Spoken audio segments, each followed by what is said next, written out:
Hi, welcome to our 7th episode here at the main pod. I want to welcome also my co-host Julian, who's on the ones and twos. By the way, it was his birthday yesterday.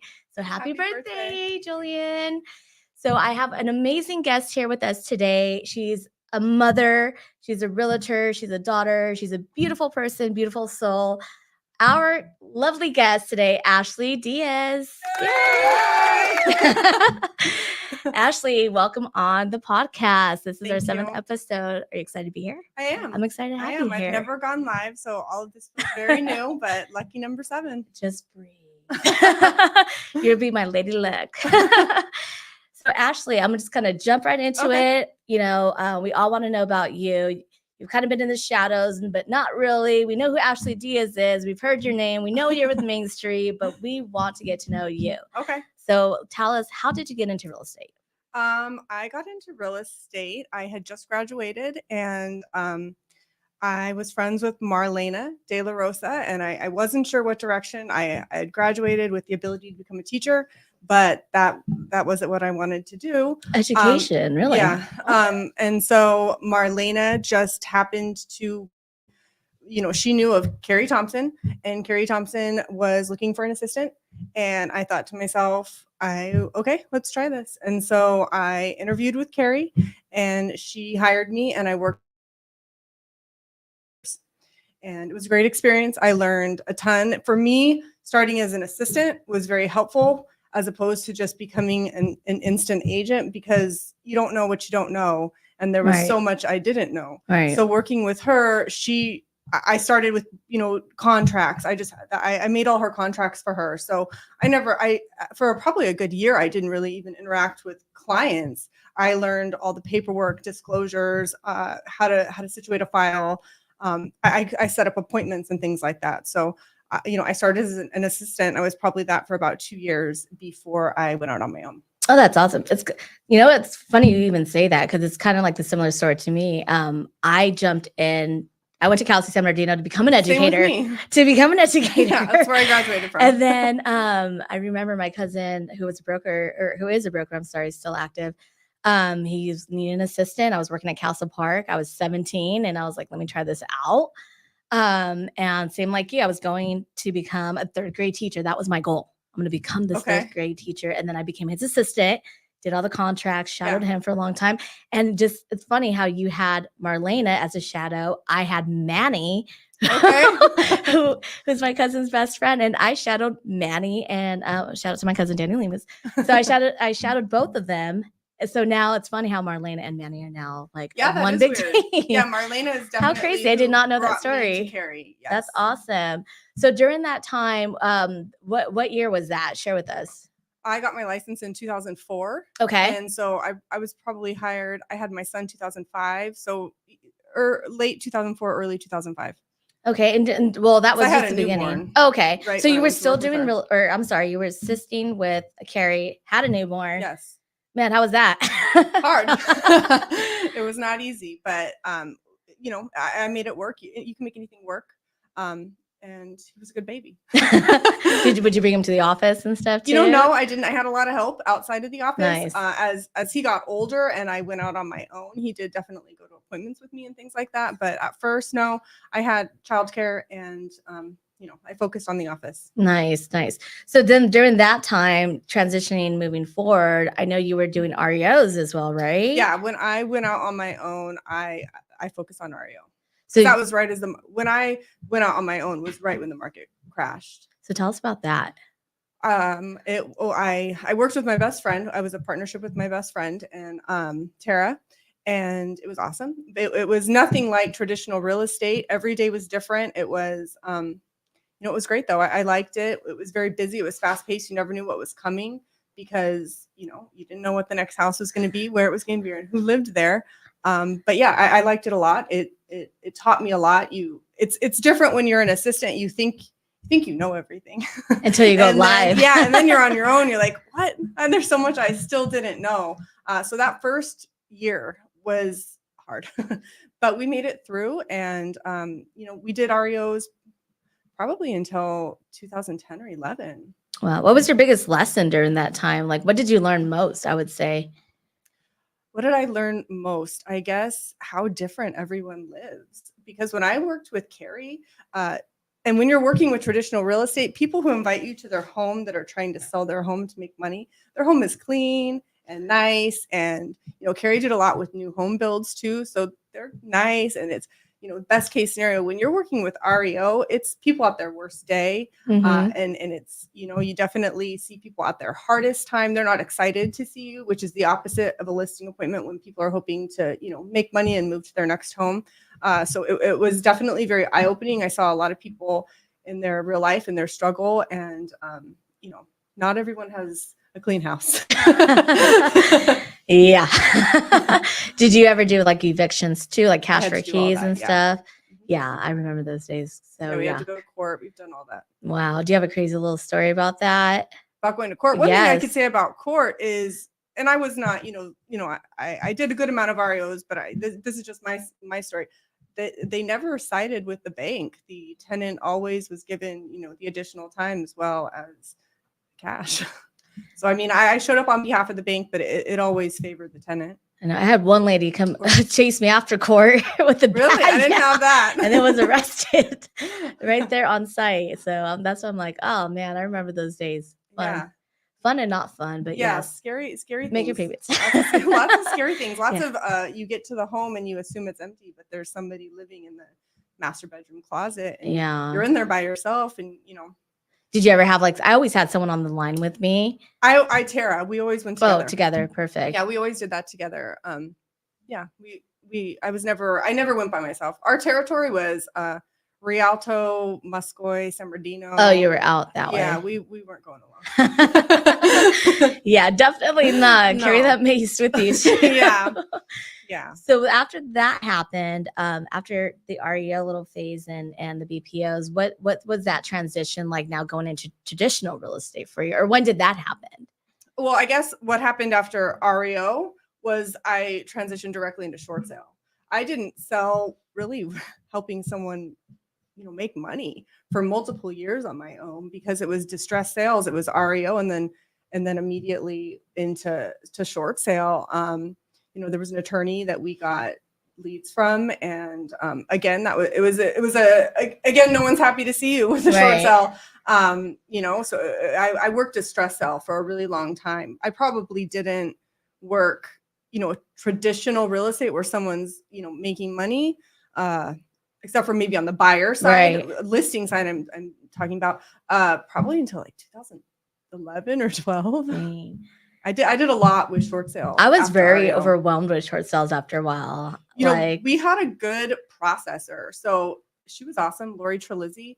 And we had a very good system with what paperwork needed to be gotten. And, she helped a lot. She made that. I mean, it wasn't easy. And it took, a deal would close in 6 months, not 30 days. Right. So that was different. But what was key for our short sale team was Lori.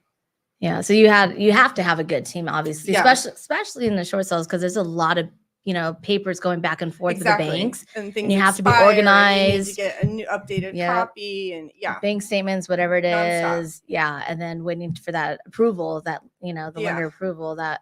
And even though the banks, you would have assumed because, REOs went so long that they would be prepared for short sales. They were not. The bank was so unorganized. They would lose your file all the time. And that would be, I guess, another thing with short sales and REO. There's no emotion.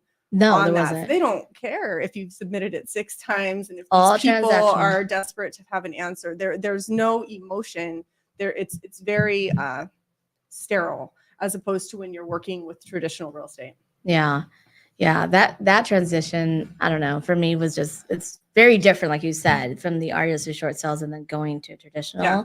Did you do short sales also? I did short sales, but I was more on the negotiation side, so I didn't really practice actively as an agent. I was more like the TC, processing the short sales through Equator or whatever it was, whatever system it was. So I dealt also directly with the asset managers too. Yeah.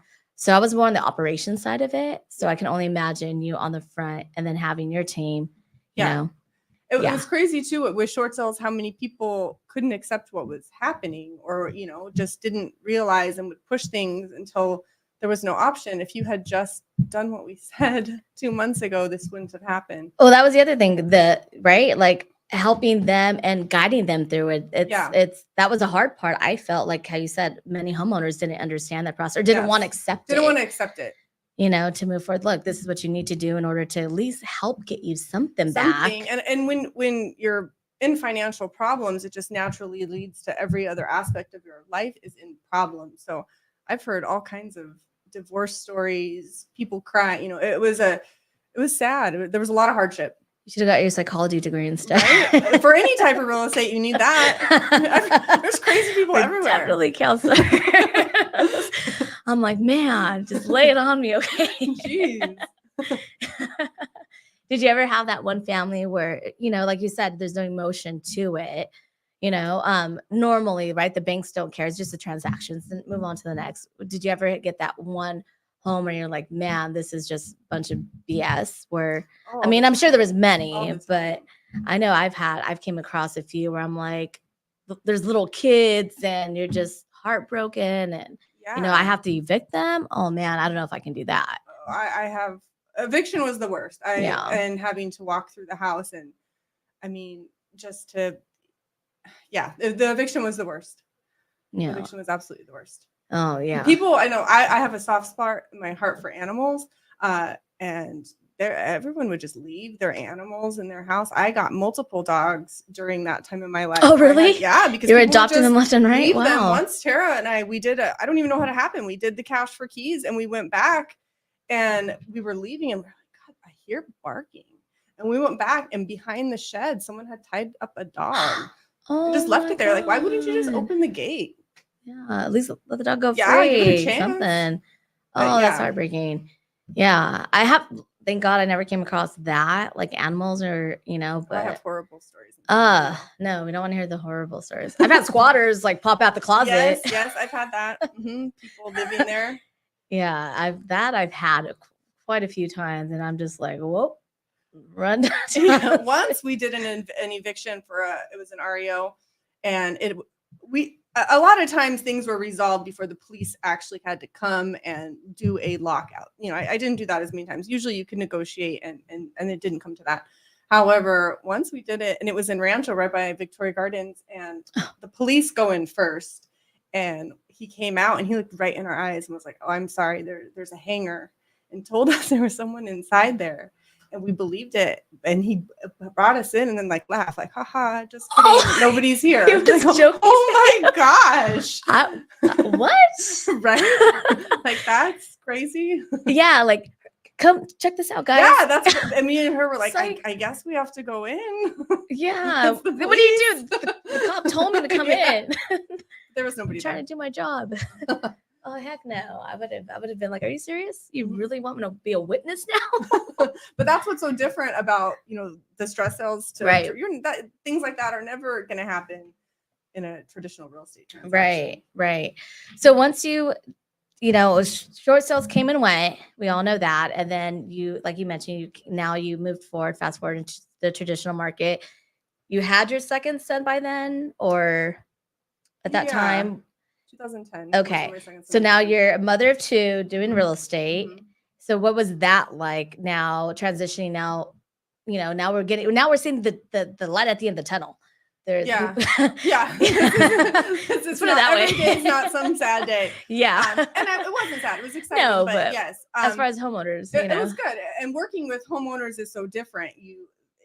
And they're happy to see you and you're able to become friends and make more, relationships that way. So, but to be honest, it was a learning experience for me because I was so trained to be almost robotic. Was that hard for you to curve that? Yeah. It was strange for me to move into that. It took some time to realize okay, now I'm dealing with real people and they're happy and this isn't a sad story. We're going to make money now. Right. I know. That's what you want, right? Yeah. You want to deal with happy-go-lucky people, not people are going to tell you to get the F out my house. Yeah, my career didn't start with that, though, for sure. But you know what? That builds tough skin and good character. Yeah, it does teach you a lot, right? It does, and it just shows there's so many elements of real estate, and who's to know where the market's going to go at any time? You have to be prepared. Well, and speaking of where the market's going, we all know rates dropped yesterday. So Yay. yeah.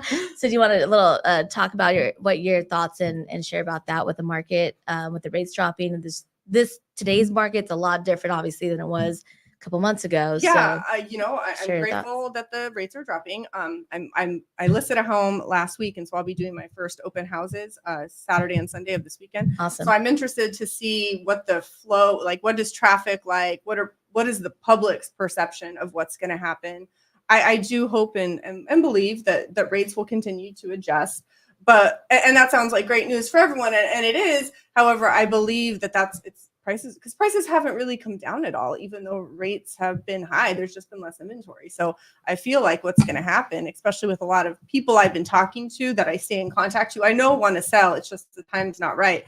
I think what's going to happen is as these rates come down, more sellers will come, but there's going to be a million buyers trying to jump in, and it's just going to drive prices more. Then we're going to see that the battle, the competitiveness, where you have to like wait in a line to get into an open house and things. I know. Did you ever have I remember during COVID, around that kind of time, or when COVID first started? I'm sorry, let's start there. When that was happening, I know my buyers got discouraged. Did you ever have buyers get discouraged where they're like, we've seen 20 plus homes, and we've offered 30 plus over, and that was brutal. Yeah, showing buyers during that time, it was definitely hard to keep people's spirits up, and not even just the client, myself included. Like, you would pull up to these houses and there would be a line around the corner, and it was a very difficult time. I don't know if we'll get to that level again, but I think it's going to get real competitive in spring and summer. Yeah, that's kind of what I predict, or my feelings on it too, especially because I saw or read about, rates dropped, they're looking at 2 more drops, so obviously with that, price is going to go up. So I mean, good thing on, like you said, good thing on our sellers, for homeowners, but it's also that it's going to be competitive crazy for buyers again. And I think a lot of buyers, it's expensive to live in California. I think a lot of buyers are holding out for some crash, or where, and I just don't see that that's where we're headed now. I think that rates slowed things down, but everyone's equity rich, so they didn't have to sell at that point. So they just didn't. They just lived in their house, and and it didn't create some giant drop. So I think that, get in now while the rates are high, and you have the best chance of negotiation. You can get closing costs, because I don't think that's going to happen. Yeah, I'm like you. I feel like that's going to. You can at least refinance. The price of the home will never change. Your interest rate can. True. Yeah. Well, I'm gonna say your open house is gonna be a success this weekend, and you're gonna sell it. It is. Especially now knowing these news that came out yesterday. So news flash for those that don't know. Yes, I'm interested. It's an area I'm not. I typically work, like inland. Right. This is LA, like Baldwin Hills, Culver City. So it's a market. I've sold a couple homes over there. But it's not where I spend a ton of my time. So I am interested to see what's the LA market like, because LA is strange right now. It is strange times, guys. So kind of piggybacking on that. So what is it that you do, and what tools do you utilize, in order to market yourself out there and get your listings and get yourself out there, whether it's with buyers or sellers? What tools and systems are you currently using that has helped you succeed in your current business? A lot is word of mouth and referral. Okay. I do a lot of business with the same people. I need to work more on the social media aspect of it, but I have got some deals there. I do internet leads. Leads, okay. And I've had some success. Like my new listing, that's where she came from. Can you elaborate on internet leads when you say that? Is that like through like Google? Through my website. Through your website, okay. Yeah. Nice. So do you do like mass texting through that, or like through your website, or I'm sorry, through your tools also, aside from a lot of you said a lot of them are referral bases, and then I drop them into my Boomtown. Okay. And I follow up in that manner. So yeah, there's mass text message features or the mass emails. I've started this week staying in contact with people. Anyone who asks for a value report. I also do door knocking. I haven't in a couple. With Patricia, she works here too. We haven't in the last couple weeks, but we do door knocking. And so if we knock on your door, and everyone's nice, for anyone who's afraid to knock, it's not scary at all. If you express interest, then you're dropped into a campaign where every 3 months you get a value report and some sort of a follow-up with us. So I have a large base of people that I believe are going to be selling. Okay. You know, they're just waiting for the right time. Yeah. Yeah. And again, that time's coming around because I'm sure they're hearing the rates and they want to get the most out of their home. Yes. So I'm sure you'll be getting calls anytime soon. Yeah, I do think we're going to see more properties come onto the market. Do you cold call at all? I have with expireds. It's probably my least favorite thing to do. I think no one likes to be on the phone. I have, and you know, I've applied myself.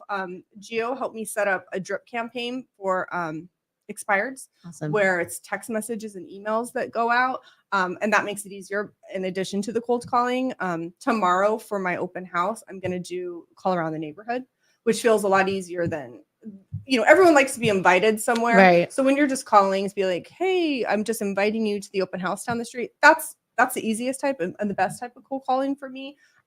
Calling to be like, hey, did you want to sell? Like, I don't like that, but you know, I've done it. And like you said, maybe door knock the whole area too, because that's what you like to do, you know, and you've had good success with it. Definitely. So, you know, don't knock that out, guys. Yeah, I like to door knock it. You're immediately in front of someone. Yeah. And again, I always go back to this. Real estate is such a touch, you know, industry. Yeah. So one-on-one, people like to see people like to, you know, engage and have that one-on-one, you know. Once you're in front of their house, you're not intimidating. I think too, with door knocking, and something that people don't really realize, you have to choose your area wisely. Like if you're choosing an area where you know it's young families and probably everyone's at work, they're not home. And if you're door knocking at 5, they just got home from work. That demographic door knocking doesn't work for. It works really well for established communities, people who've lived in their house, say 40 years, like certain places in Upland where nobody moves. It's older people, they're home. They want someone to talk to. They're interested. It's a much more receptive environment. So when you're door knocking, I wouldn't suggest you just door knock. There's more thought to it. Right. It works best in a neighborhood that hasn't turned over in a long time because the demographic is older and they're home and they want to talk to someone. I agree. And they will invite you into your house all day long. I agree. I did that mistake. I know when I first started to actually be an active agent, aside from like, you know, the operations end, I was like, I'm going to go by a school and I'm going to door knock because I know at 1:00 the kids get picked up. And no, that didn't work for me. That did not work for me because I was just going on the whim thinking, okay, let me farm this area. People are going to be home. And not at all. Yeah. It's not, it's like it's a door knocking works for an older demographic. Yeah. It just does. But you know what works for a good, if you're having a listing around a school, is an open house around that. Yeah. Because there's so much traffic of people coming and going. That's like a great time to have an open house if your property's near a school. Oh, I love them when it's near a church on a Sunday. Or that. Yeah. Like, I'm like, be aware of what's around you. I do my timing around, okay, it's going to start here and at this time because I know they have different services at different times. Yes. So yeah, that is really important, you know. And so how do you manage your day to day as you know, in real estate to keep yourself organized? A schedule is important. I need to be more disciplined with that. But I try to have everything written down and planned and adhere to my plans and be respectful to what I said I was going to do at a certain time. So you know, there's always room to improve on that, but I don't wake up and I'm just like, what will I do today? I have already written down my expectations for myself. I do it a week in advance, but you know, so a schedule. And I do break the schedule, but I really try hard not to. Yeah. I mean, it's life, right? And we all say life, but it's like the discipline, right? We have to continue practicing that. For sure. The more you practice, the more in tune you get with it and the easier it becomes. For sure. You know, just something is waking up early, right? Yeah. Like that's hard sometimes, but you continue to do it, you'll just naturally just start waking up. Yeah. You know, I'm an early morning person. I'm up. Me too. I like to rise with the sun. Same. And I like, give me that cup of coffee. In bed with the moon. I'm a little bit of a night owl, so I don't know. You just don't sleep. I have horrible insomnia, girl. Oh, I don't suffer from that. I'm the opposite. But I'm up in the up. Like I don't. That's good. Then some people don't require as much sleep. Yeah, I don't. But I don't know if that's healthy. But you're doing fine. So who cares? I'm alive, guys. I'm alive. So aside from the organization, I mean, the keeping organized and sticking true to your own plan of what works for Ashley, because obviously not everything's going to work for everybody. Are you doing any kind of coaching? Are you? No. I've thought about that. Okay. I mean, Geo has helped me in the past with accountability and things like that. That's who I probably turn to the most when it comes to things like that. I have never sought counts or coaching outside of the office. So outside of Gio, I would say he's been the one who's been most influential in that respect. Shout out to Gio. Okay. Yeah, he's helped me a lot. He's very technology oriented, and he just has really great ideas. And then for me, if I know I have a meeting on, say, Thursday with Gio, and he's told me to do these 5 things, they have to get done because I'll look like an idiot. So I see how coaching would help. I've just never done it outside of with Gio. Is it for just cuz, or just it's working for you right now? Like that's working for you. So that's what you stick to? I guess. Yeah. Yeah. Cause I know I've tried several coaches. Well, I'm sure we all have in our industry, and like some just clicks and some just doesn't. Who have you tried? What have you done? Well, I mean, obviously I've done the Mike Ferries and all the Tom Ferry, the Bill Pipes. We just finished that. That was a great one. Oh yeah, I've done like those courses. Right. Those courses, but even meant like, again, Gio and Rick have been really, big mentors in my life, especially in this industry recently, and helping growing my success, or guiding to that success of where, because we all have a focus point. We all have a goal we want to reach. Yeah. So they've been really big, major pillars in my life currently for mentors. It's good because real estate, especially if you're a single agent, can feel very isolating. Mm-hmm. So it is very important to have someone to even just bounce ideas off of, and like, hey, I thought about this. What do you think? So it's important to have things like that, because if you're just trying to be out there alone, it's a lonely place to be. It's important. You're right. And it's important to have a really close community inside your industry, I feel, and even outside, because you want to disconnect at one point and decompress and like, okay, work, it's a 24-hour job, right? We can never escape it. But you also want to be able to like, okay, let me just, be in my own thoughts, and whether that's meditation or whether it's yoga or whatever that is for you, journaling for some, it's important to have that community of people you can go to, ask questions to. Hey, I have this file that's on fire. What do I need to do? That's super important. It's important to have people to bounce ideas off of, because truthfully, every single real estate transaction is so different. You think once you've done 5, like, oh, I got this. Like, no, I've never done the same transaction once. Like, there are problems on problems, or things you just didn't know. I have a listing now. It's on leased land. You can't get a loan there. You have to have the forestry involved. There's so many components that you don't realize that. It's not like selling any other house there is. And especially with insurance too. Like, I agree with you. Like, I learned a lot about insurance on a property that's on a hillside. I was like, man, you have to have this insurance. The city has to come and inspect it. Like, I learned a lot, and I thought I knew. Yeah. Speaking of insurance, in Mount Baldy, one I just closed because it's really hard to get fire insurance and homeowners insurance. There's lots of places that are uninsurable. Nobody will go there. My first transaction I closed about a month ago, where we used the California, I think it's California Fair Plan. They were really good to work with. And I have a good agent that his name's Todd. He walked us through the whole process. I thought there would be physical inspections. There weren't. We just supplied photos. I was afraid, and I thought it was going to be like $10,000. Like, no, it really wasn't bad. I've heard stories of someone say with, living in a forestry kind of area. Did I say that word right? Oh, no. Yes. The forest. Oh, the forest.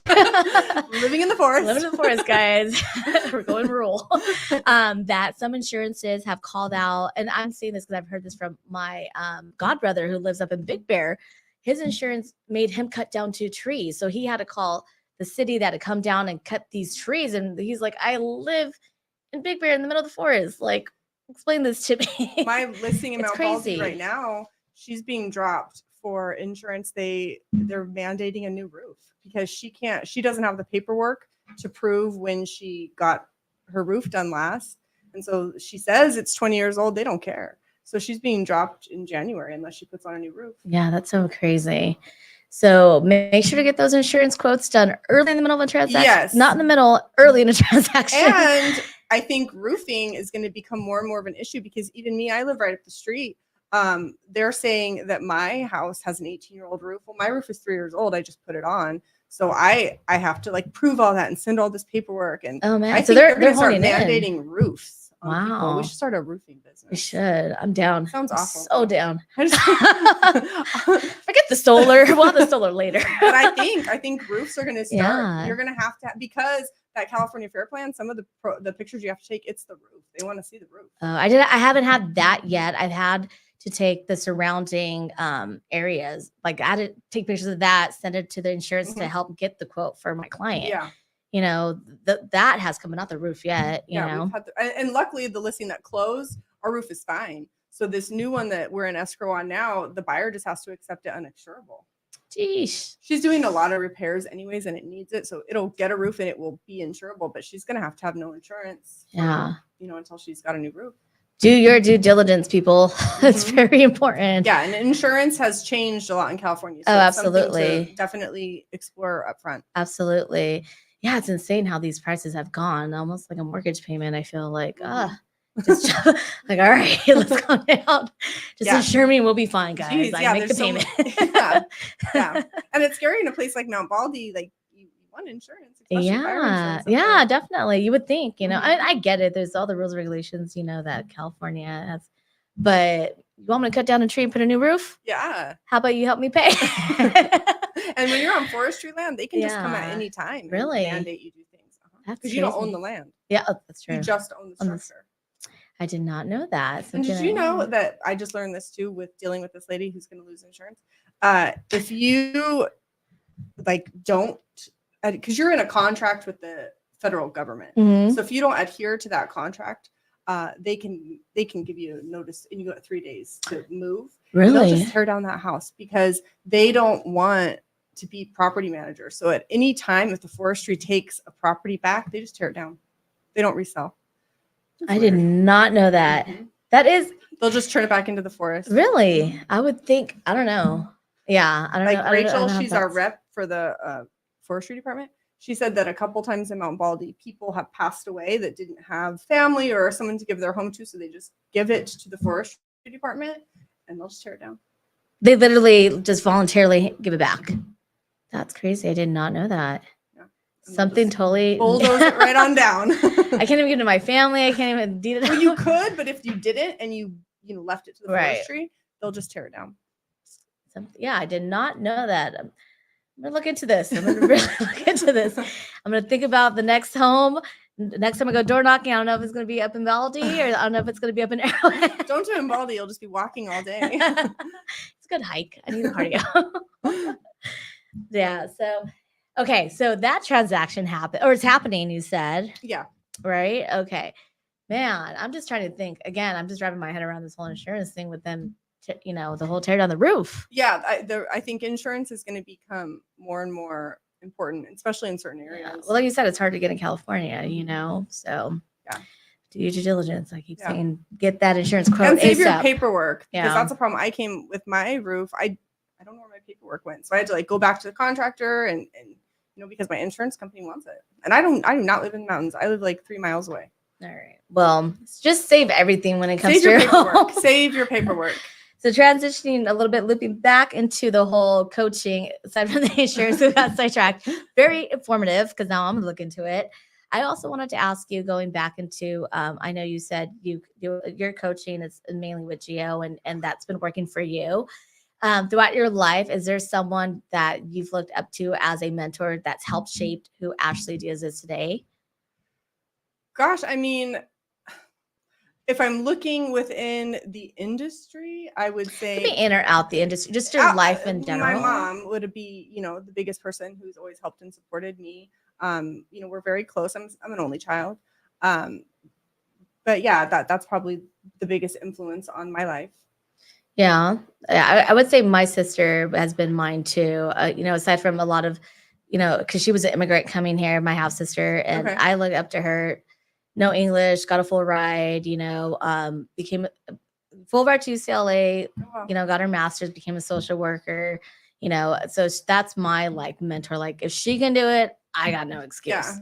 Yeah. Unfortunately, she was also, at Cal State, and I share this lively because she got into being a social worker because she was raped and had a child from it. Okay. So from that, she got into servicing and helping other children. And again, I go back to her as my mentor, my strength, my guidance. She's someone, again, if she can do it, I can do it. What excuses do I have?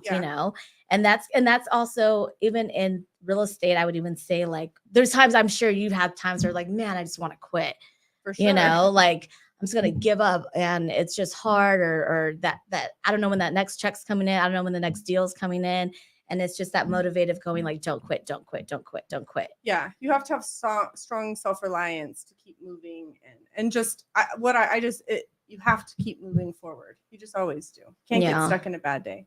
Yeah. And do you, as with your mom, you know, being your mentor and someone you looked up to that's helped and support you, you know, as a mother now, how has that molded you into, you know, the businesswoman you are today? I hope with my children, I mean, I guess with the job I have, I've been able to bring my children into it a lot. So my kids have seen firsthand what it's like to do an open house or how to have conversations with people on the phone. I think I'm hoping to, and I know their father feels the same way, that, you know, they're able to see us, you know, hands-on getting things done and dealing with people, and that helps them in their life in every way. You know, they know how Carson does, he knows how to sit at an open house and talk to adults and things like that. So I hope that helps guide them through their life. That's awesome. Yeah. You know, I always I like to ask mothers, especially because I'm not a mother, but I see other mothers out there who are, you know, doing it and achieving and getting it done. But I can only imagine you have to still go home and be this separate human being, you know, put your work aside and be the mother for the kids, you know, or and still come back and just thrive and work. And you know, piggyback on that, you know, let's share your ex-husband is your broker. Yes. How is that like? You know, I admire that. I don't see, or at least I don't know any in the industry personally that, you know, two exes being able to work as greatly as you guys do. Can you share? I guess that goes back to my mom. Like, my mom and my dad are divorced, but it was not a hellish divorce. You know, we all work together. I can have Thanksgiving with my mom and my dad there. My goal is for my children to succeed, and the best way for that to happen is for their father to succeed and for me to succeed. So I don't want anything bad to happen to him, because it happens directly to my children. So any hard feelings, you move past those immediately, because that's not what has nothing to do with it. I want my kids to succeed. And I love that, because you don't see that a lot. You see a lot of pettiness in the industry. I mean, just me personally speaking, I'm not speaking for everyone, so don't quote me. But I admire that. Like, I really because I come from divorced parents, and I wish my parents were able to coincide like that and work together. That's the best thing that you can and do. I mean, they never wish harm upon each other, but able to work in a community, in an environment, and help each other succeed I think that's amazing. You know, I think that's very admirable. Like, you guys are, to my eyes, like, that's badass parenting. You know? I don't have any ill will towards him, and the truth is, it's not like we got divorced yesterday. You know, time heals a lot of things. But it wasn't hard for me, because it's what I know. Yeah, and that's good. It just makes sense to me too. If my kids see us fighting, I don't like that. Like, I don't, and I know my kids, it really matters to them, and they really appreciate that. And for whatever reason, I don't know, that we do work together. Like, they like that I work here. They want that, you know. That's cool. Like, for a while, things were difficult, and I became a substitute teacher. I was just like, you know what? I got a teaching degree. This is hard. I'm going to see. Maybe I was supposed to be a teacher. And so I substituted for a while. My kids were like, stop it. Like, go back to work. They like that. Yeah, that's awesome that you both can be such an amazing example of, in my opinion, what I think co-parenting, and not even just co-parenting, but just, you know, even from an ex's point of view, like, you guys are able to come together and still be individuals, but build and uplift each other and help, you know, not only be the example to your kids, but grow in your own successes. Yeah. I think too, we're not like overly involved in each other's lives. I'm not, he's not, we don't step on each other's toes at any level. We have a common goal, and we support each other to make that goal happen. And that's for our children to succeed. And you said it, the support. That's the important thing, is the support. So, yeah. So what would, transitioning now, outside of that, what would Ashley today tell the Ashley then that you didn't know now? Like, what advice would you give yourself, like, either back then or even to agents coming into real estate now? I wish when I started on my own and I went into distress sales, I really focused, or REO specific, I really focused on the listing side. And I tried really hard to build relationships with asset managers and a lot of times I still brought the buyer. And I'm just being honest right now. The buyer was secondary to me. Like I worked really hard to maintain a certain side of the relationship, and it wasn't the person side. So what I do a lot better now is, I nurture people. I keep contact information. I follow up with my past clients. Like old Ashley, I closed a deal and I was like, bye, yeah. Give my check. Yeah, like writing a thank you card to my asset manager. Like, see you later. Like I didn't focus on the true on what was important. I didn't realize that. I didn't realize you maintain like I have clients now that I've worked with. I'm on 4 transactions with one client, and that's over a span of 7 years. So it's very important to maintain a relationship with your clients, whether it's keeping them informed of their home value if they bought, or you remember their birthday and you go out of your way to acknowledge it. My client Tiffany's my friend. We walk, staying involved with the people around you, turning them into your friends, and maintaining relationships. Yeah. No, I highly agree with that. It's a people touch. It's a touch industry. Yeah. I didn't realize that because I moved into such a unpersonal, when I started on my own, it wasn't personal. It wasn't the people. It was just very transactional, very mechanical. It was more like business to business. It wasn't, a people business. Yeah. So I wish I had nurtured the other side a lot better, or cared a lot more. Like it would be like, oh, we have this new listing. Let's do an open house. Like, no, I'm not doing an open house. Give that to someone else. I didn't fight for the other side. Okay. Yeah. Yeah, I can see that because I think I was like that too, because I came from the operations side just like you too. And then coming in, let me jump in and do real estate. And it was, okay, let me just get it done. Yeah.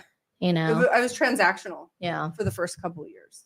Yeah, I can. Yep, totally relate to it. I'm sure a lot of us can and have learned that lesson too. Yeah, because your relationships are important. Even if they never buy another house again, and it's not even that you only stay in contact with them for the opportunity. It's good to meet people. You don't know where they're gonna lead you or what that's gonna happen for you. It's the referrals you get off of it. Yeah, I've been.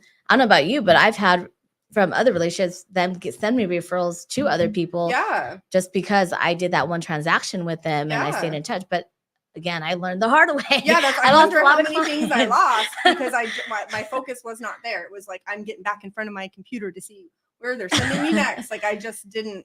Yeah. I didn't nurture that side. Yeah, I agree with you. So now that we're coming into the holidays and New Year is right around the corner, and so is 2024, what are your goals this coming year? My goals, I guess, my goals would be to, what are my goals this coming year? It could be personal, it could be business. Just to, this is a hard question. And that's sad because I should have already written them down and I have not. My goals would just be to do more production, I want to build my, my savings. I really want to build an ADU in my backyard. I have the room for it. I'm an only child and both my parents are in their late 70s and neither remarried. So I really want to build an additional property in my backyard. So my goals are to work as hard as I can to make $350,000 so I can build a house in my backyard. You will do it. Starting with this week, and you're going to sell that property. Yes, that's my goal. That's awesome, Ashley. Well, thank you so much for coming on the podcast. Yes, I enjoyed our conversation. Enjoyed really having you. Please come back. Yes. This was exciting. I've never done anything like it, and I'm grateful for the opportunity. Awesome. So thank you all. Ashley, thank you, Julian, for being on the ones and twos over here. So, and happy birthday again. Yes, happy birthday. So please stay tuned to our next podcast next Thursday at 2:00. Don't forget to subscribe to our channel as well, the main pod. So we will see you next week. Bye.